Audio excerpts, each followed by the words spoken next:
Time for us to have a conversation about fisheries, the fisheries dialogue. Of course, our friends from the Farabambo are here with us, and we're going to be having this conversation. It's supported by the EU with collaboration from Friends of the Nation and Oxfam, as well as CARE.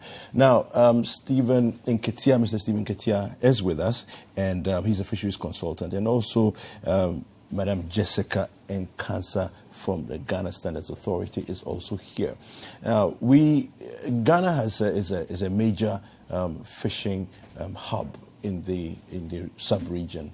But the question we want to ask is, how can we harness what it is that we have to increase the capacity that we have, in our space, and be a major exporter of fish, and in the fishery sector in our community across the region. So welcome to the conversation this morning. Thank you very much, David. Yeah. The first thing we want to do is, how far have we come as a fishing community as far as the sub-region is concerned? Okay, the fisheries community in Ghana forms large population of the country, our agricultural environment, and we have been able to develop the infrastructure to a level. Okay. The other things that we need, the standards also to a level. We need to harness the full potential of the fisheries community so that we'll be able to export clean more fish for more money. What are some of the things you feel that we haven't done enough of to make this happen? Okay. Where can we do more? Well, I would say that we have come a long way as a country, but there's still a lot of room for improvement. And I would explain why I think we have a long way to go. Go ahead. So when you take standards, for instance, we have product standards. Everything must be produced according to standards. Okay. The standards have advantages. You would have increased yield. Your customers will be happy with you. You have less rejects. And then market access is assured. But as a country, we haven't really reached or been able to attain that full potential when it comes to standards. And it is doable because we export a large amount of fish as a country. And it is because the exporters know the benefits of exporting. They go over and above what they can do to make sure that the standards are adhered to so that they can access markets outside, which is very crucial when it comes to the fish business. Another area where I think we can do better is with our environment. Often when people think about or talk about environment, they are thinking only about the premises. Yes. Is the place well swept? Are the papers picked up? Is the fish disposed of when it's not good? Yeah. But it goes beyond that. Personnel also have an effect on our sanitation. Does the person carry any diseases that can be passed on through fish to another person? We need to check all these things. And what about the fish contact surfaces? What kind of equipment do we use? Traditionally, we are used to using, for instance, wooden chopping boards. Okay. How do we clean and sanitize and disinfect these? So when we say we haven't reached or attained the full potential, these are some of the areas. Another area too will be with infrastructure. Most of the technology that is being used now is quite old. For instance, the choco smoker, it's been in existence for about 50 years, isn't it? Yes, for about 50 years. And we are now trying to introduce new technology. That kind of technology has a toll on the people working. They are in the same environment as smoke. Their eyes, their respiratory organs are affected. All these things are areas that we can also hammer on to ensure that the full potential of the industry as a whole has been attained. Yeah. So, as Ghana Standards Authority, what are some of the things that you're looking to implement to help us maximize our potential, in the sector? I'm asking this particularly thinking about issue when you say environment. I even look beyond the immediate environment, as in where the fish is handled, to before the fish even come into shore. Exactly. You know, that's also part of an extended environment. You know, what are some of the standards that you're looking to implement to impact on them? It's very interesting that you should ask this question, because just yesterday we were in a meeting with other agencies where we were reiterating the need to ensure that we collaborate, to ensure that the whole chain is taken care of and everybody does their bit. Because when it comes to food, we always say that garbage in, garbage out. Definitely. So if you are inheriting the chain at a point where the previous things haven't been seen to, there's very little you can do. As an authority, Ghana Standards Authority is responsible for developing standards.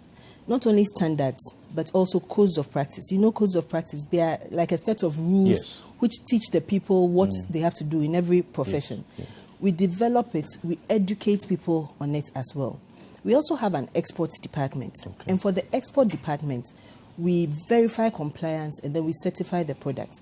So what we do is that we have to understand, like I said, about the whole chain. So we start from the vessels or the canoes that bring the fish, inspecting it along the chain through processing till it's ready to be exported. Then you are sure that you can append your signature because you have an idea what has happened. Other agencies are also involved in other areas. For instance, yesterday we were in talks with the Food and Drugs Authority, and we are going to find a way to make sure that even what is available for the local consumer also goes through such a strict regime, so that you can be assured, you can just pick fish off any shelf and be sure that it's not going to harm others. There are other agencies too. We have the Fisheries Commission, and then we have the Food Research, which has been very instrumental in coming up with new technologies to make sure that the fish that is smoked is wholesome. And when I talk about wholesome, we are talking about fish not causing harm. Some of the harm you will not even notice. For instance, the smoke levels in fish. It has to be measured because there's a carcinogen in the smoke, known as PAH. I mean, a lot of people have been mentioning it. So if we don't have an oven that can give us the desired levels that we need, you may pick up fish and not know that eating it will be detrimental to your health. You know, so the various agencies have. Fisheries Commission, for instance, is responsible for our landing beaches to make sure that the sanitation there is adequate. Of course, there are challenges, but they are doing very well in making sure that where the fish is landed, it's not even going to become a source of contamination to the fish before it moves down the whole chain. Now, Stephen, I want to come to you about the issue of untapped potential and how much more that we can do. But before I do that, let me ask you, Jessica, you know, you're talking about smoked fish, right? Now, we actually, interestingly, have a taste for smoked fish. Right? Now, the thing about smoked fish is that this is a delicacy. Right? And there's a way to smoke the fish. It has to be real smoke. That gives it its taste.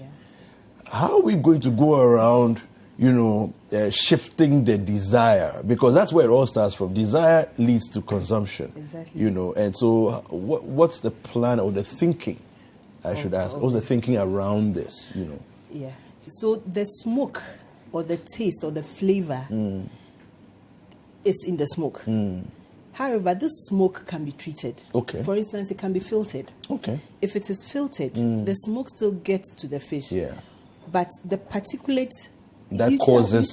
when you smoke something settle. Even smoked fish, if you should wash it off, you would realize that you are washing off some particles of it. And that is particulate matter of the smoke. If that is filtered out, for instance, you can still get your... In fact, if you are blindfolded and given a piece of smoked, traditionally smoked fish, and then a piece of fish maybe smoked with an enhanced technology, Yes. where the smoke is filtered, Yes. you might not You know not the know the difference. difference, okay. The difference may be in the color, because once it's filtered and the particulate matter is removed, it wouldn't be as dark or as yes, black yes. as it. That's why I said if you are blindfolded, Yeah. you may not know the difference. Yes. So we will still have our traditional. Okay. I mean, that's what makes the soup, isn't it? It's exciting. Yeah. It's exciting. So, Stephen, what are some of the untapped areas that we have in terms of potential for the sector, that we can look at? Okay. So when Jessica was talking, she mentioned the technologies that Food Research Institute, CSR, has been doing. And they developed charcoal oven about 50 years ago. Yeah.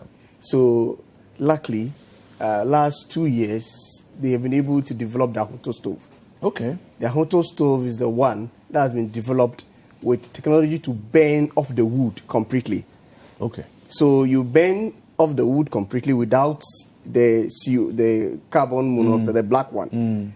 So all the flavor and the taste is still with the smoke and the heat. Okay. That is able to work on the fish, cook it well, and preserve it for a long time. Okay. It also improve the shelf life. Okay. So apart from the technology that we have got to meet, because after developing the technology, fishery commissions, they are working on it. They want to at least deploy it along the coast. Yeah. But they need support of money, and they are working along with the NGOs to help them do that work. So the gap in the technology, luckily for us, we have improved oven now, the Ahunto oven. And then we also have the FTT, the one that filters, also there. Okay. But the Ahunto was developed in Ghana, taking into consideration the green effect, the climate effect and that thing. So now it's complete burning of the wood. And so you harness all the energy to do the preservation work or to preserve the fish. Apart from that, the environment, as she talked about, the agencies that are involved have developed the class 1 standards. She was the lead, and now it's with the Fisheries Commission to deploy it to the fishery, the community, the women who are working on the fish, so that we can get the neat fish she's talking about. We'll be able to break through the export market and get profit for them. Okay. I'll come to you, Jessica, on sanitation and we'll go a bit deeper on that. But I want to ask you about infrastructure, transportation and those things. What are some of the things that you feel can be improved, in this area to also enhance? Okay. Yeah. So she talked about them bringing the fish from the sea, inspecting the canoes and inspecting the trolleys that bring them. Yeah. From there, the fish must be handled carefully to the processing points. So carrying them in baskets that are not cleaned, or in taxis with open, with dust and all these along to the processing point, it's a problem. It's a gap that must be filled. Okay. So we need to help. Either we are able to get containers that are covered, or we are able to get cold chain systems, vans, to help them lift the product from the source of harvest to the processing points. Right. So that is important for transportation. And then after processing it, they must be taken to the market. Yeah. How do they carry to the market? You see it in taxis, you see it in open vans, and it's also a problem. Okay. So we need to have an enclosure to keep these inside, so that the environment, the dust and other things will not have effect on what has been processed. Yeah. Then we will be able to meet the levels that are expected of us to be able to break. What about preservation and storage?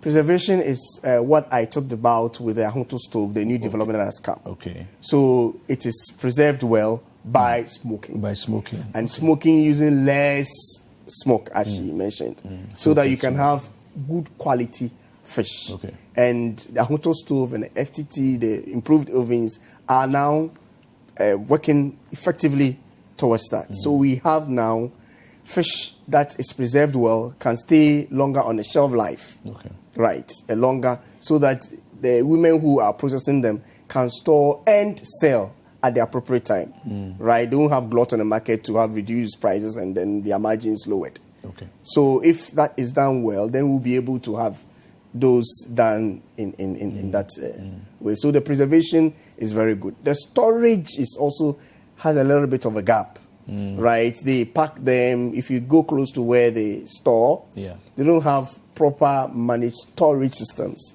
even in the markets where they must be given a room, because when they go, they don't sell all. Okay. They bring them back and carry them all. Yeah. It must be preserved, must be kept in a place where they can go back and go and sell what is left, right? And all those are gaps that must be so that's the taken care of. There? Yes. Okay. Nice. All right.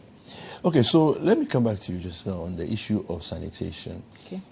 What are we doing to improve the current conditions that we have in the sanitation aspect of things? Okay. So I think it is no secret the sanitation conditions along the beaches. But an organization did notice that something needed to be done about it, SMV. So they came together with some fisheries associations like DA's Gift, NAFTA, SMV itself, and then Sewifia. And these are associations that have fishing, that are within the fishing communities and are in close proximity with the people who smoke fish. So what they did was to train these people, these associations, to become trainers of the fishing communities. The whole idea was to certify them, but certification is auditable. You need documentation and all those things. And our fisher folk do not have that level of competence to be able to document everything. So we decided then that rather than let them put in all this effort and not be different from those who are not doing anything about their environment and their sanitation conditions, we would introduce something like a recognition scheme. So that's how the Class 1 recognition scheme came about. Class 1 because we are hoping to build on to it.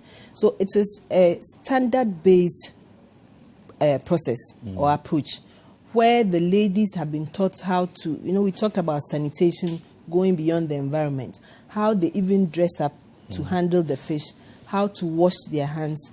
A lot of appropriate technology has been introduced. For instance, in areas where there is no running water, they have been able to fit pipes onto containers. The Veronica bucket concept, buckets, exactly. Some of them have done other very interesting innovations to have running water. And these people have been recognized. The first batch of audits were conducted. I think out of 19 kitchens, just 3 were able to be given the award. But with time, that will become a brand. So that when you go to the market or to shops and you see fish with the Class 1 sticker on it, you know that the sanitation or the safety of the fish is assured. But that is to do with the smoked fish area. We also have the fresh fish and then the frozen fish. And the sanitation conditions are pretty much the same. So for these communities, those who are not smoking the fish have been encouraged to start using ice. So some of them have been given, for instance, disused freezers as insulated containers where they can store the fish and then store it with ice to preserve it for longer. Because of our cultural taste, where we are used to eating fermented fish like momone and the others, people do not actually know the difference between fish which is fresh. Some people, between fish which is fresh and that which is borderline going off. But with this new interventions, we are all going to have access eventually when it catches on with that. Also, the chiefs and the leaders of the communities are being roped in to ensure that the sanitation there is assured. And it is very important because in our exports, I told you we certify exports for countries. They come to Ghana and they also want to check the whole value chain. So if they go to the beaches and find it in a very deplorable state, and yet they go to a high-class factory, they will still not be impressed because the genesis of the fish shows that the probability of it being contaminated already is very high. So that means garbage in, and then despite the infrastructure in the factory, it will still be garbage out. So we are still working on it. We are taking baby steps, but very soon we'll be running with it. All right. Stephen, let's talk about the business side of the value chain. What are some of the things that we are looking to do to impact that side so that all the different members along the value chain can benefit more from the entire process in terms of financial benefits? Yeah, it's important that for every business to be sustained, you need to be able to sell what you have, get good margins on whatever you sell so that you can make good, even development of your place. So what has been found, or what is existing, is that the women who are helping the men, fishermen who go for the fish, have been very instrumental. Whenever they pick loans, they repay it back quickly. And Faribambon has also been working with them. They do susu schemes, group, and they take it and use it to invest. Because when even they buy on credit, the margins reduce. But if they have ready money to buy, they are able to bargain, and their margins are increased. So it's important that if we have support from the NGOs and the financial institutions who are helping them, then the women who help the men, they even buy all the things the men need for the fishing. Right? So that when they bring the fish, then to be given to them to sell and then keep the margins high. So if they are able to have the finance to be able to buy direct rather than credit, then they have good margins. So it's important to have a good margin to sustain the market systems. When they bring it onto the market to sell, they also pay toll tax and everything. So in fact, it goes on to help the whole economy. And some of them export, right? We have seen a lot of them who are exporting to the US and other destinations. And they need to have good margins. The main reason why they sell, though we in Ghana, as you said, it's our delicacy. We like it very much. But getting good margins is important. And that is why the Class 1 Scheme 2 was developed. So they could go also and sell in the malls. Because you need to get the recognition scheme for your product to be displayed in the mall. Otherwise, the FDA will go and take them all off the shelves. So the scheme was developed to also help them to sell at higher markets so that their margins can also go up high. So it's good that we've started this together. All the agencies are working, Food Research Institute, the Ghana Standards Authority, Food and Drugs Authority, the Fisheries Commissions. We are all working because the Fisheries Commission, for example, their people are on the grounds. So even when we move in, we train them to be able to train them, the communities. So for the marketing, I believe that if there are finance to support the women, they would be able to repay back the loan quickly because that's what was discovered when Oxfam and Faribambon did their work on that. To what extent have we used technology, and can we use technology to enhance the entire value chain? Any of you can take it. Okay, so when it comes to technology, as at now, the artisanal bit of it, component of it, is still very high. And it has an effect on not only shelf life and other things, but it also has an effect on the health and toll it has on the people who are working there. So technology is being introduced, but you know how at times when something is passed on from generation onto generation, it takes a lot to change the mindset of the people. So to be able to get them to embrace new technology, what we do is that we are still doing a lot of education in different languages. We go to these fishing communities, we explain to them why they need to embrace new technology. And it is a slow process, but there's change. There is change in that when we started talking about PAH, for instance, and the need to change technology, I remember one question somebody asked is that I should just name one person who has died from eating smoked fish. And, of course, you cannot do that. So it took maybe about another 5 years for them to even listen to what we had to say about the new technologies. So, yes, we haven't really maximized that potential, but we are working on it by educating the people to make sure that they can bring it on. And I think when we talk about technology too, we should talk about market access with it. Okay. Because the bringing on board new technologies would give them market access.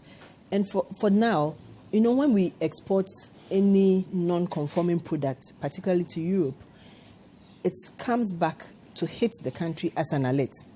And recently we had alerts where fish was labeled as plantain, fish was labeled as vegetables. How does that happen? David, that's a hard one to ask. But some way, somehow, people package it and then mislabel it. And you would only do that when you know very well that your fish is not conforming. Because if it would conform, why wouldn't you label it as fish? As fish. And then walk chest out with the fish to the border it is going to and say, here is my fish, I'm bringing it in. But it's because they know the fish will not conform. And of course, these were found out and it hits the country as an alert. And it's like a traffic light system where, the more wrong things you do, there's more strikes there are against, like red cards and things. So if we bring on board the technology, improved technology, we wouldn't have such alerts hitting the country.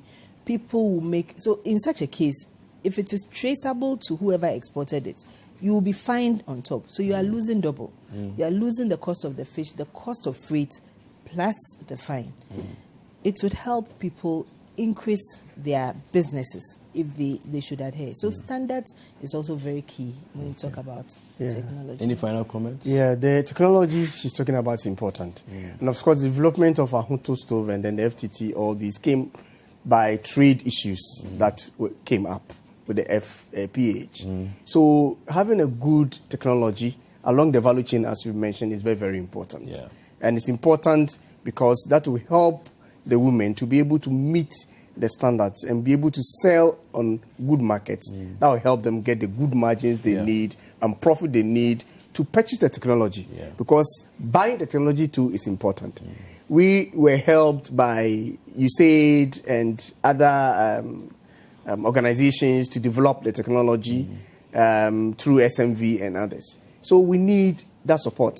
And if the women are going to sell and they won't get the money to buy the technology or even to pay off credits that they've picked to buy the technology, then it becomes a little bit of a problem.